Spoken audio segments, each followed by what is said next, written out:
If you have a tiny fraction of young people who feel they've got nothing to risk responding in this way, well then that's enough to bring chaos and violence to the streets of our cities.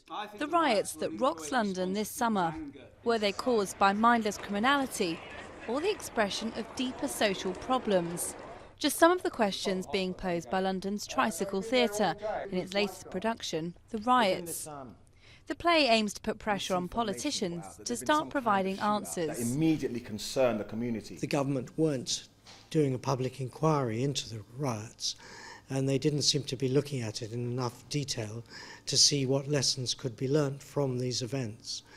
So we thought, in order to start a campaign for a public inquiry, we would actually do something in the theatre and do our own inquiry on the events that happened in August. The play is based on 55 hours of interviews with victims, police and many of the rioters themselves. But the aim of the play isn't to take sides or to apportion blame. It kind of starts to feel really uneasy. Selva plays one of the victims of the violence. He's a community worker himself. He has insight and he has perspective, and blame is a futile exercise.